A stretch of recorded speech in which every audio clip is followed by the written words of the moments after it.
Selamat malam Mas Pijar, selamat datang di Bukan Empat Mata. Bagaimana kabarnya ini? Alhamdulillah baik Mas Tugu. Luar biasa sekali, 4 tahun menjaga rumah berhantu.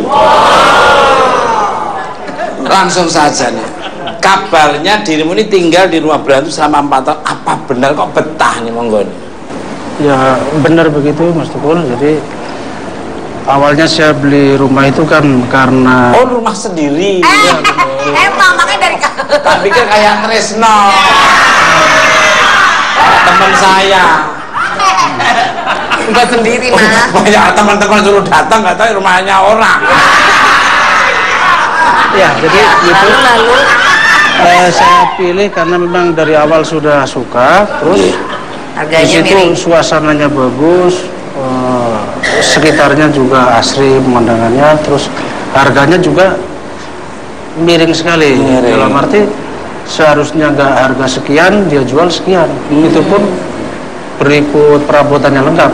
Wah, Furnish. Ya, ada kulkas segala, ranjang segala macam ada, tinggal semua lah. Pemilik itu pergi dengan bawa bajunya saja gitu aja. itu daerah mana itu kalau boleh tahu itu? Di daerah Depok. Depok. Di dekat Beji. Lenteng Agung ke kanan. Kalau lewat Jagakarsa lewat sini. Kalau lewat Cilandak lewat biasa. Pal saya. Ngomongin Lu bekas kena angkot jadi apa? Kalau boleh tahu nih, rumahnya ada pohon apa aja? Di rumah di belakang persis itu ada pohon petai Cina. Wah. Itu kalau dibikin botok enak banget. Kasih kelapa muda dikit, kasih udang itu udang kenari yang di kelapa. malah ngomongin makanan. Balik kalah. Kasih kepiting kenari. Pete Cina terus. Apalagi Pohon pisang, pohon pisang, pohon jengkol. Pisang kalau itu di banyak depannya pocong. persis ada pohon besar itu Beringin. semacam Tauge beringin. kecambah mungkin. Itu aja, paling pohon-pohon itu aja. Tapi pohon beringin kan bisa banyak. Sama pohon apa itu? Mohon maaf air dan batin.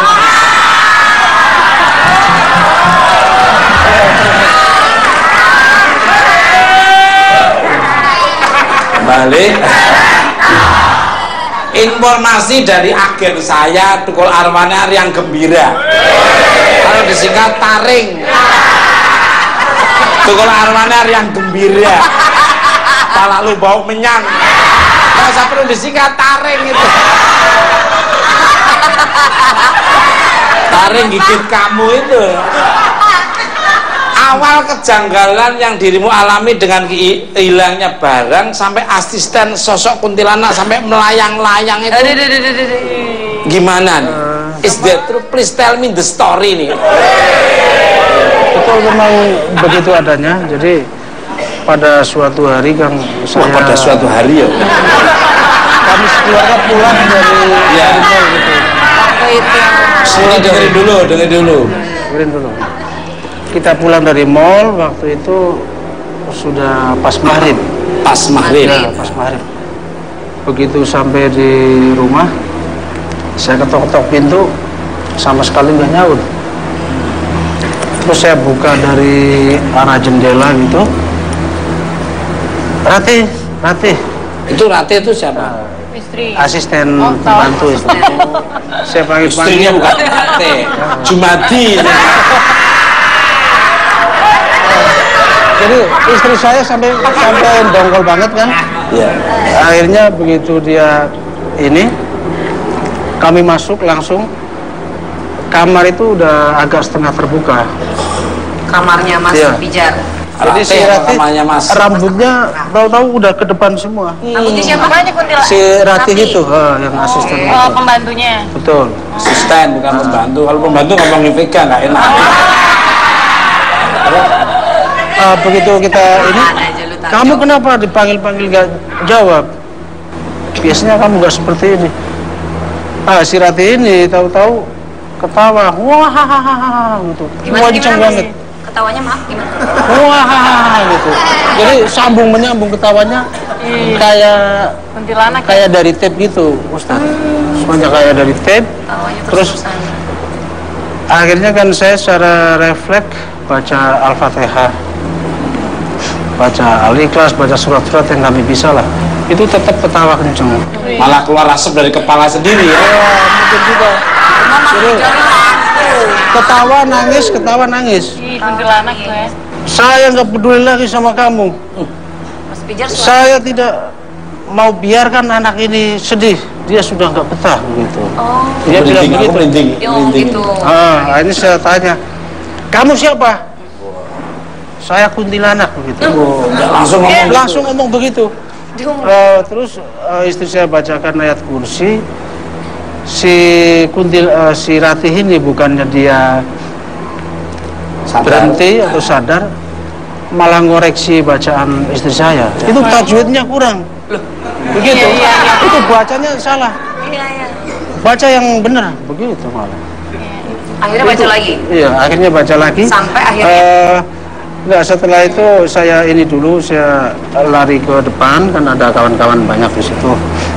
Begitu sampai depan, saya bawa teman-teman ke rumah sama Pak Ustadz juga. Hanya Pak Ustadz sholat di situ. Si Rati ini tetap melayang-layang. Melayangnya sih dipegang 5 orang, dia tetap nggak mau nyentuh kasur gitu loh, Mas Tukur. Tidak mau menyentuh kasur. Kayak bambu gila, permainan bambu gila gitu. Dia punya kekuatan yang besar sekali. Saya pegang kakinya aja udah kayak es banget. Tapi dia tetap teriak-teriak begitu. Sampai akhirnya sang Ustadz ini sholat. Sampai berapa kali beliau sholat, alhamdulillah sadar sih katanya. Sadar? Itu. Ya. Jadi si kuntilanak ini kemungkinan ada beberapa kali menghantui kami.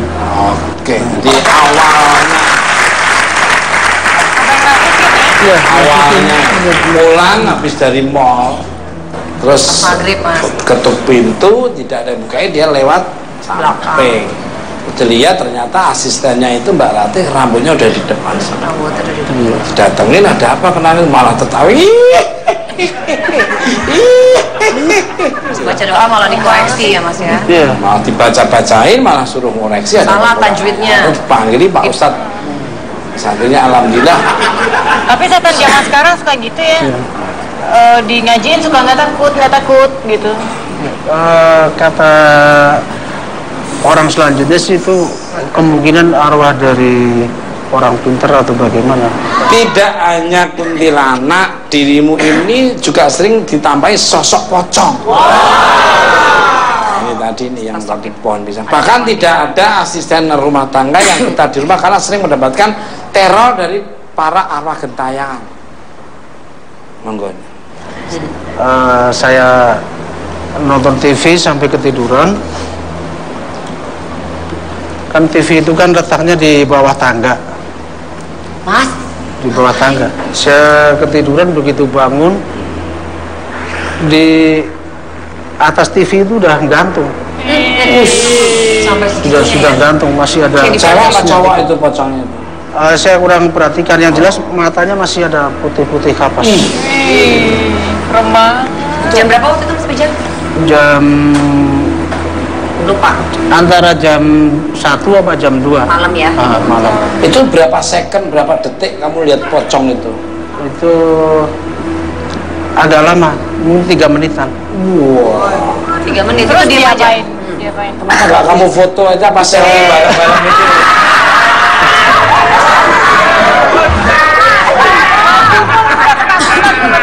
Terus siapa tahu dia langsung bisa gini ya. Saya berusaha memalingkan muka itu tetap nggak bisa, jadi kayak dipaksa untuk melihat penampakan itu. Terus hilang dengan sendirinya. Nah, hilang dengan sendirinya. Dibacain apa Mas? Satu lagi yang paling Paling mengganggu. mengganggu. Ini apa? Apa yang paling Jadi mengganggu? waktu itu anak saya kan demam, badan panas tinggi, sebentar turun. tinggi lagi, turun. Nah, akhirnya saya gini.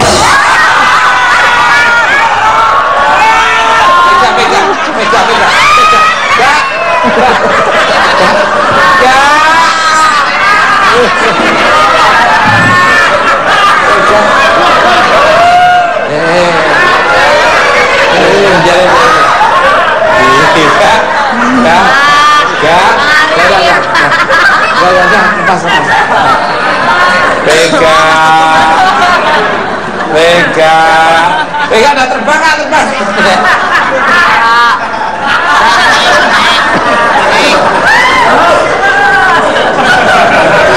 Sambungnya aja pakai merek bermerek merek termahal ya. Kembali monggo dilanjut tadi waktu panas dingin naik turun karena takutnya. Bajunya bagus, Mas. Iya, bagus. Ya, ini bukan tema baru lagi. Kalau kita sama-sama melek kan takutnya sama-sama ketiduran. Jadi ya udah, Dek. Kamu jaga duluan. Nanti giliran saya sambil mempres anak, jangan sampai panasnya terlalu tinggi. Nah, pas saya udah giliran tidur dibangunin sama istri. Apa? Ini anak kita mau tambah panas banget ini. Udah turun-turun, akhirnya saya bangun, saya ambil air lagi, ambil air untuk kompres. Di dekat jendela kamar ada orang yang duduk di situ. Cewek, cowok? Cewek, ibu-ibu duduk di situ, rambutnya persis kayak rambut pas Rati kesurupan gitu. Akhirnya biarpun takut karena kondisi anak lagi sakit, saya beranikan diri datengin orang itu. Berani Mas mencarinya, terus? Saya bilang, ibu siapa? Ngapain di sini? Padahal dalam hati saya memang sudah nggak seret aja. Saya yakin pasti ini orang nggak benar. Begitu dia melihatkan wajahnya gini, air yang saya bawa itu secara refleks saya siramkan ke si kuntilanak itu. Saya siramkan, tapi air belum sempat menyentuh si kuntilanak, dia udah hilang. Tapi dia sempat ngomong, saya suka anakmu gitu. Anaknya Mas Pijat tuh cewek cowok, usia berapa? Laki-laki, waktu itu masih 2 tahun setengah. Tapi iya, kuntilanak tuh suka sama anak kecil. Karena begitu Mas ngomongin ponakan aku juga gitu. Iya, ponakan aku ditungguin sama kuntilanak gitu. Terus pas papaku lihat ada kuntilanak di kamar, kuntilanaknya lari, papaku kejar. Tapi memang kayak gitu ya suka anak kecil ya. Tapi ini Mas Pijat pemberani, tepuk tangan Mas Pijat. Jadi melihat tidak takut tapi malah didatengin, coba. Luar biasa. Lahirnya hari apa Mas? Jumat, Mas. Oh, pantesan Jumat. Lahirnya Jumat Kliwon. Loh, Kliwon lagi. Berarti sebelum Sabtu itu, Bu.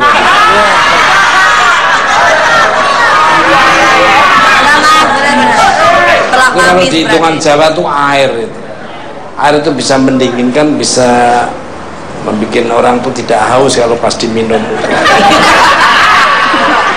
Balik Kang Arif, bentar Kang Arif, ini pertanyaan Mas Pijar terus dengan Mbak Jen ini karena menarik ini. Luar biasa, pemberaninya saya senang ini, luar biasa. Bagaimana itu ceritanya kok konon ada 13 makam yang di bawah pondasi rumah kamu apa dulu tuh? Iya, jadi gini Mas Tukul. Saya kan hobi nulis. Hobi? Menulis novel segala macam. Luar biasa. Suatu saat kita nulis sampai jauh malam, sampai jam 2 lebih, jam 2 lewat. Ya, penulis itu nggak kenal waktu. Ya, begitu kita agak melihat ke belakang itu, Ubin gerak-gerak sendiri. Ubin? Kayak di film horor ya. Benar-benar dalam pandangan saya itu memang gerak-gerak.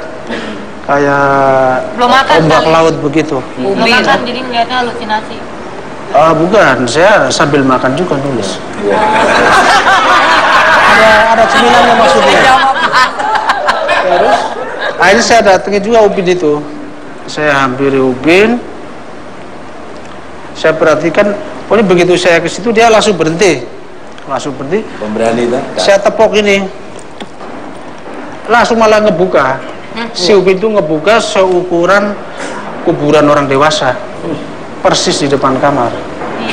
Nah, karena saya takut istri jadi ketakutan atau gimana, saya kumpulkan lagi Upinnya, saya tempelin lagi.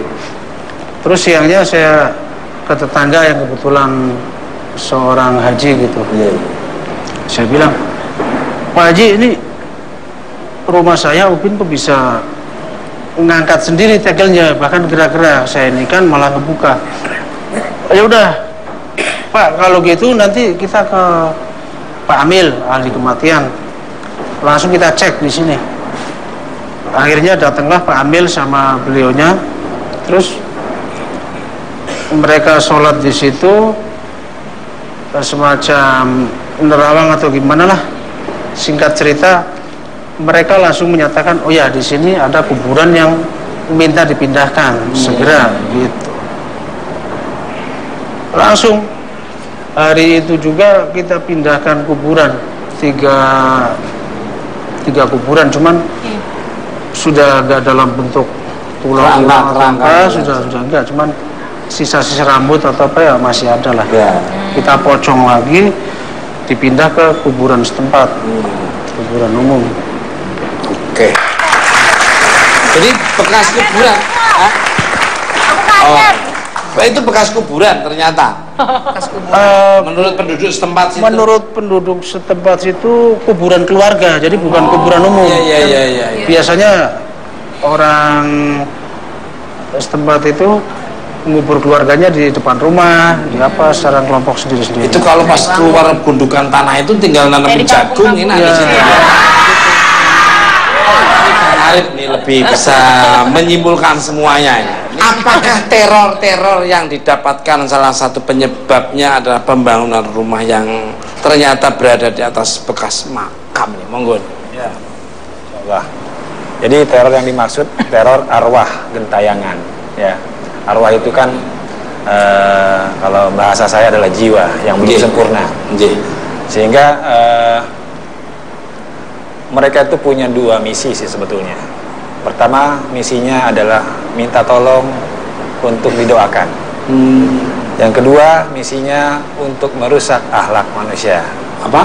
Merusak akhlak. Ya, menakut-nakuti manusia agar manusia takut sama dia. Nah, jadi dua hal ini saja. Jadi ketika ada gangguan di rumah, kedua hal tadi bisa terjadi karena ketika amalan buruk seseorang yang sudah meninggal, ya, maka dia tugasnya adalah mengganggu manusia untuk manusia itu takut kepada dia. Tapi kalau amal baiknya adalah dia meminta tolong untuk didoakan, agar bisa disempurnakan. Jadi kalau kita menyikapi hal ini, ambil sisi baik untuk kedua-duanya, maka doakanlah rumah kita, ya, dengan sebisa-bisa kita untuk disempurnakan sama Yang Maha Kuasa. Mungkin Mas Pijar udah di pengajian, ada pengajian. Udah semuanya ya. Bahkan setelah pemindahan kuburan kita adakan bukan syukuran, tahlilan 4 hari 4 malam. Karena kebetulan waktu itu saya dapat arisan kampung, jadi disambung lagi sekalian di situ 4 hari itu. Ini beda sama tempatmu, malah dikasih koplo ya. Dangdut koplo malah beda. Dikasih koplo. Kembali karena untuk Kang Arif ini. Bagaimana caranya bila kita sudah melakukan segala upaya untuk makhluk tersebut pergi, namun mereka tidak mau, bahkan berbalik mengusir kita? Apakah kita harus mengalah atau bisa dilawan ini, Kang? Monggo.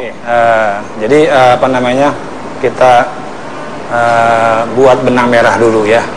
Artinya terkadang orang persangkaannya hantu, setan. Ini harus dilurusin dulu nih. Yang ada adalah jin dan manusia. Sementara Allah menciptakan jin dan manusia untuk ibadah. Wa ma khalaqtul jinna wal insa illa liya'budun.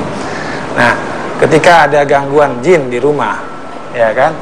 Jin Allah ciptakan untuk ujian bagi manusia, manusia juga bisa menjadi ujian bagi jin. Ya, kedua-duanya harus menghasilkan nilai yang baik. Ya kan?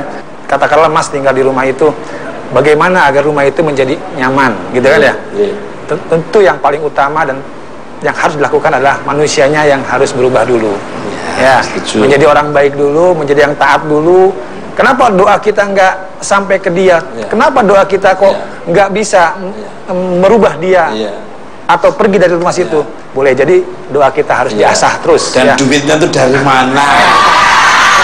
Kalau dari nonton bukan mata sih landang-landang aja. Kan di sini banyak orang tersenyum ya. Sekarang gini Mas, orang bisa baca Al-Fatihah, semua orang bisa, tetapi apa namanya, kekuatan dari Al-Fatihah doa seseorang pasti berbeda, tergantung dari amal ibadahnya.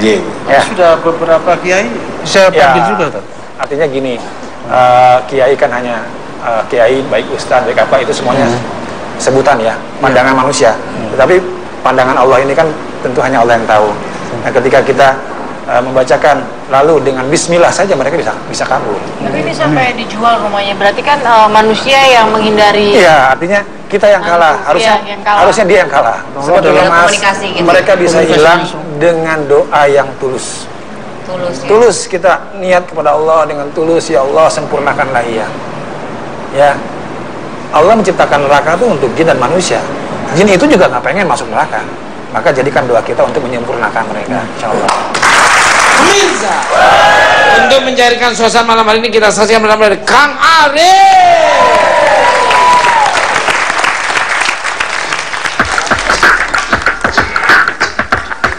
Baik, sama-sama kita nyanyi ya.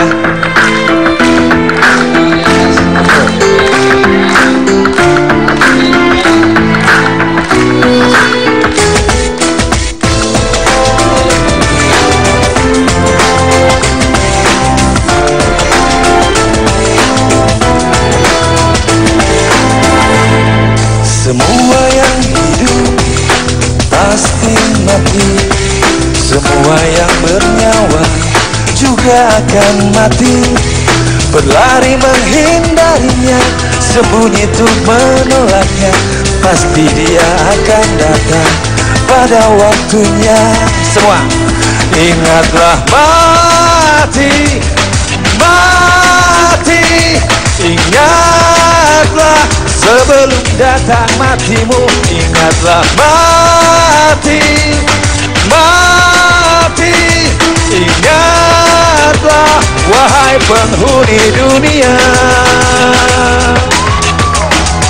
Sikapilah hidup dengan bijaksana, jadikanlah nafas kita ibadah padanya. Jangan mendustakan diri, jangan mengotori hati. Hidup kita diawasi yang maha kuasa. Semua mati, ingatlah sebelum datang matimu. Ingatlah mati, mati, ingatlah wahai penghuni dunia. Sesungguhnya amal yang menemani hidupmu, dialah yang menentukan baik buruknya dirimu. Ingatlah mati, ingatlah sebelum datang matimu. Ingatlah mati,